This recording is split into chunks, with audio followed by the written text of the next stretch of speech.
बिस्मिल्लाहिर्रहमानिर्रहीम। Present continuous tense. Present तो ज़माना हाल को कहते हैं ना, हाल गुजरे हुए को नहीं कहते प्रेजेंट। और कंटिन्यूअस किसे कहते हैं? जिसमें काम जारी हो, कोई भी काम जारी हो, टेंस ज़माने को कहते हैं। इंग्लिश में पहचान ये है कि उस सेंटेंस के अंदर, उस फिक्रे के अंदर आपको कंटिन्यूटी मिलेगी। कोई भी कंटिन्यूअस टेंस हो, चाहे वो प्रेजेंट का कंटिन्यूअस है, चाहे पास्ट का है, चाहे फ्यूचर का है, उसमें आपको कंटिन्यूटी मिलेगी। कंटिन्यूटी क्या होता है? उर्दू के हिसाब से हम देखते हैं, यानी कंटिन्यूटी का मतलब है काम का जारी होना।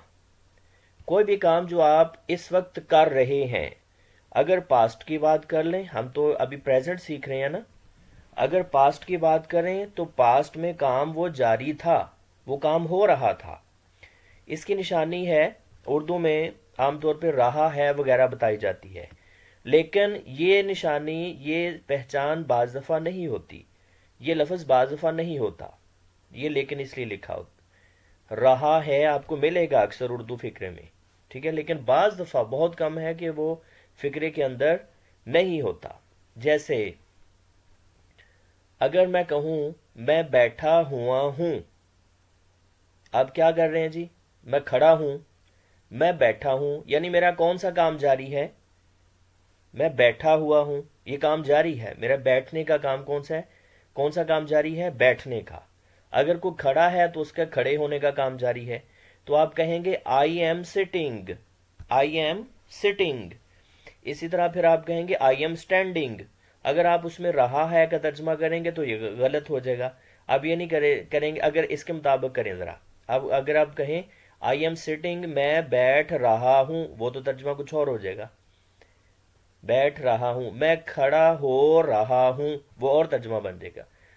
ठीक है, उस तरह के भी सेंटेंस बनते हैं कि मैं बैठ रहा हूं या मैं खड़ा होने लगा हूं, ये ठीक है, इस तरह होता है, वह खड़ा हो रहा हूं। लेकिन अगर कहें कि मेरा काम जो जारी है वो बैठने का है या खड़ा होने का है, तो फिर आपको रहा है तर्जमे में नहीं मिलेगा। बस आपने इंग्लिश के हिसाब से देखना है कि इसमें कंटिन्यूटी है। अब इंग्लिश में कैसे पता चलेगा? इंग्लिश में कैसे पता चलेगा? आपसे मैं सवाल करता हूं कि what are you doing nowadays? What are you doing nowadays? आप आजकल क्या कर रहे हैं? नाउ आर डेज या इन दीज डेज, इन दिनों। नाउ अ डेज या इन दीज डेज, आप इन दिनों क्या कर रहे हैं? आपको वहां से पता चल जाएगा। यानी आपको इंग्लिश में कोई ना कोई लफ्ज लाजमी इशारा कर देता है कि ये कंटिन्यूस की बात हो रही है।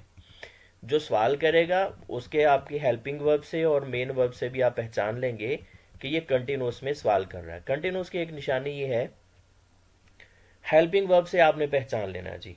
हेल्पिंग वर्ब कौन से हैं? इज, एम, आर, ये तीन हेल्पिंग वर्ब इसमें इस्तेमाल होंगे। यानी इज अगर फिक्र के अंदर लगा हो, या फिर एम लगा हो, ये देखें, या फिर आर लगा हो, और उसके साथ आईएनजी वाली फॉर्म हो, इसको हम अफर्मेटिव सेंटेंस पढ़ते हैं। आईएनजी वाली फॉर्म का मतलब है, हम वैसे इंग्लिश में इसको जीरंड बोलते हैं, जीरंड, जीरंड इंग्लिश में जीरंड कहते हैं। उर्दू में इसका तर्जमा है मस्दर। उर्दू में जीरंड इस्तेमाल होता है, मस्दर होता है। जैसे हम कहते हैं काम करना, खाना, पीना, सोना, जागना, भागना, दौड़ना, जिस लफ्ज के आखिर में नून अलिफ ना हो वो उर्दू में मस्दर कहलाता है। और इंग्लिश में मस्दर कौन सा होता है? फर्स्ट फॉर्म और उसके साथ आईएनजी लगी हो तो उसको हम जीरंड कहते हैं, मस्दर कहते हैं। चलें जी, सबसे पहले हम अफर्मेटिव सेंटेंसेस सीखते हैं। अफर्मेटिव सेंटेंसेस का मतलब क्या होता है? सादा फिक्रे, मुस्बत फिक्रे के इसमें नफी नहीं होती या सवाल नहीं होता। ठीक है, इसमें नफी नहीं है, सादा है, मुस्बत फिक्रे है। वैसे आपने पहले एक लफ्ज सुना हुआ पॉजिटिव। पॉजिटिव लफ्ज ज्यादा को अच्छा नहीं है, इसके लिए अफर्मेटिव लफ्ज ज्यादा मुनासिब है, ज्यादा मौजू है, ज्यादा अप्रोप्रिएट वर्ड है अफर्मेटिव सेंटेंसेस। ले जी, ये पहले चार आपने सेट जेन में रखना है पूरे टेंसेज में। फ्यूचर में जाके कुछ बदल जाएगा। अभी हम प्रेजेंट पढ़ रहे हैं ना, प्रेजेंट जब पढ़ लेंगे पास्ट पढ़ लेंगे, फ्यूचर में ये आपने सेट फिर हम चेंज करेंगे। लेकिन प्रेजेंट और पास्ट में आपने ही, शी, इट और सिंगुलर नाउन को एक साथ जहन में रखना है, सिंगुलर नाउन तक। ही शी इट के साथ आपने हेल्पिंग वर्ब लगाना है, हेल्पिंग वर्ब, और उसके बाद आपने मेन वर्ब लगा देना है। मेन वर्ब यानी जो मेन काम होगा ना, जो आपने इस लफ्ज से लेना है, इस प्रोनाउन से लेना है, इस सब्जेक्ट से लेना है, जो काम लेना है ना, वो आपने उसकी आईएनजी वाली फॉर्म आपने लगा देनी उसके साथ। अच्छा, ये जो आपको जब ऐड मिली थी कि आपने देखेंगे भी कि जी ऐसा फार्मूला कि जिंदगी भर ना भूलें, वो साथ साथ जेहन में ये रख लें।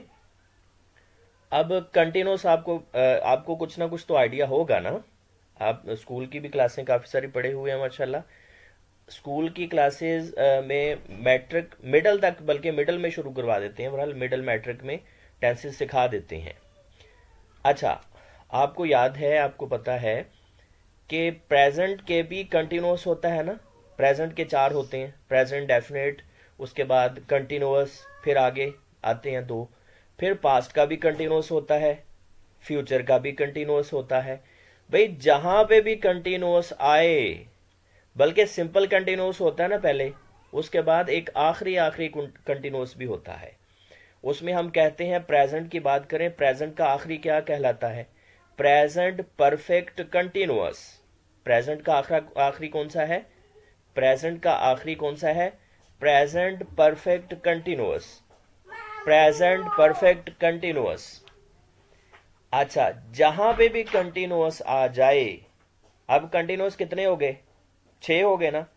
एक तो सादा सादा कंटिन्यूअस हो गए, प्रेजेंट कंटिन्यूअस, पास्ट कंटिन्यूअस और फ्यूचर कंटिन्यूअस। अच्छा, ये भी नुअस जो है ना, आप ज़हन में रखें, ये कंटिन्यू नहीं पढ़ना, इसको कंटिन्यू लफ्ज होता है, लेकिन यहां टेंस के अंदर इसको कंटिन्यूअस पढ़ना है।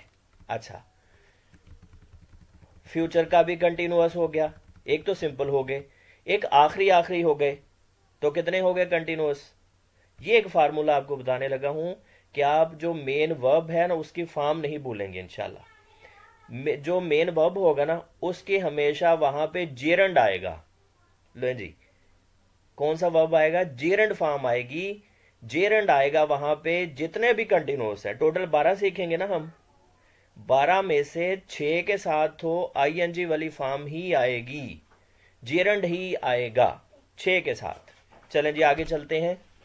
ही इज वर्किंग, वो काम कर रहा है। शी इज वर्किंग, वो काम कर रही है। इट्स रेनिंग, बारिश हो रही है। अली इज वर्किंग, अली काम कर रहा है। आई एम वर्किंग, आई के साथ एम आएगा, और इसी तरह वी, दे, यू, इनको आपने इकट्ठा ज़हन में रखना, इनके साथ आर आएगा, ठीक है, helping verb are. Is, am, are. मैं काम कर रहा हूं, वी आर वर्किंग, हम काम कर रहे हैं, वो काम कर रहे हैं या वो काम कर रही हैं, तुम काम कर रहे हो। उसके बाद एक और जो ऐसा फार्मूला है जी जिंदगी भर ना भूले, वो भी एक ज़हन में रखें। जितने भी सेंटेंसेस आपने बनाने हैं, जितने भी टेंसेस के आगे सेंटेंसेस बनाने हैं, उनके नेगेटिव कैसे बनते हैं? जब आपने सादा फिक्रे पढ़ लिए ना, सादा फिक्रे में हेल्पिंग वर्ब आपको पता चल गया ना, इसमें हेल्पिंग वर्ब ये आना है, इसमें कौन से आएंगे? Is, am, are. भाई हेल्पिंग वर्ब के फौरन बाद नॉट लगा देना है, तो वो सेंटेंस कौन से बन जाएंगे? नेगेटिव बन जाएंगे। जितने भी टेंस आप सीखेंगे ना, जो पहला, बाज़ दफा हेल्पिंग वर्ब ज्यादा भी आ जाते हैं, ज्यादा भी आ जाते हैं, यहां तो ना सिंगल सिंगल ही है, इज, एम, आर। इससे अगला जो सीखेंगे उसमें आएगा हैज, हैव। उससे अगला जो सीखेंगे आखिरी, उसमें हैज बीन, हैव बीन, दो दो हेल्पिंग वर्ब आ जाएंगे, बाज़ दफा 3 3 भी आते हैं। तो बस आपने क्या करना है, जो पहला हेल्पिंग वर्ब होगा उसके साथ आपने नॉट लगा देना है। लो जी, फिक्रा आपका, वो जो सेंटेंस होगा वो आपका नेगेटिव बन जाएगा। ले, ये भी आपका फार्मूला ऐसा है कि जो इंशाल्लाह आपने जिंदगी भर नहीं भूलना। ले जी, अगर आपने मुस्बत फिक्रे याद कर लिए तो नेगेटिव खुद ही बन गए। और इंट्रोगेटिव भी, इंट्रोगेटिव का फार्मूला भी यहां जेहन में रख लें। इंट्रोगेटिव का फार्मूला ये है कि आपने जो हेल्पिंग वर्ब है उसको उठा के शुरू में ले आना है, तो आपका इंट्रोगेटिव बन गया। सिर्फ आपको सादा फिक्रे बनाने आने चाहिए, इंट्रोगेटिव और नेगेटिव उसकी तो टेंशन लेनी नहीं है ना। उसकी तो टेंशन बिल्कुल नहीं लेनी। क्यों? नेगेटिव बनते हैं हेल्पिंग वर्ब के फौरन बाद नॉट लगाने से, और इंट्रोगेटिव बनते हैं हेल्पिंग वर्ब को उठा के शुरू में ले आना। बस इतना काम है, यही एक फार्मूला है। तो इंशाल्लाह आगे आगे चलते जाएंगे, आपको फायदा होता जाएगा इंशाल्लाह। लें जी, ही इज नॉट वर्किंग, वो काम नहीं कर रहा, वो काम नहीं कर रही, बारिश नहीं हो रही, अली काम नहीं कर रहा, मैं काम नहीं कर रहा, हम काम नहीं कर रहे, वो काम नहीं कर रहे, तुम काम नहीं कर रहे या कर रहे हो, ऐसा भी हो सकता है। उसके बाद इंट्रोगेटिव की बात कर लें। हेल्पिंग वर्ब वही आए ना, ये देखें, हेल्पिंग वर्ब वही है, he is, she is, it is, Ali is, I के साथ एम, याद रखना बाकियों के साथ आ रहेगा। अगर इंट्रोगेटिव है तो इंट्रोगेटिव का फार्मूला पहले से आपको आता है, सादा फिक्रे है ना जो आपने बनाए थे, सादा फिक्रों में क्या किया, जो हेल्पिंग वर्ब था उसको उठा के शुरू में ले आए, आपका इंट्रोगेटिव बन गया। अच्छा, ये इंटेरोगेटिव नहीं है, इसको आपने पढ़ना है interrogative. Interrogative, interrogative. Is he working, क्या वो काम कर रहा है, इज शी वर्किंग, क्या वो काम कर रही है, क्या बारिश हो रही है, क्या अली काम कर रहा है, क्या मैं काम कर रहा हूं, क्या हम काम कर रहे हैं, क्या वो काम कर रहे हैं या वो काम कर रही हैं, क्या तुम काम कर रहे हो। लें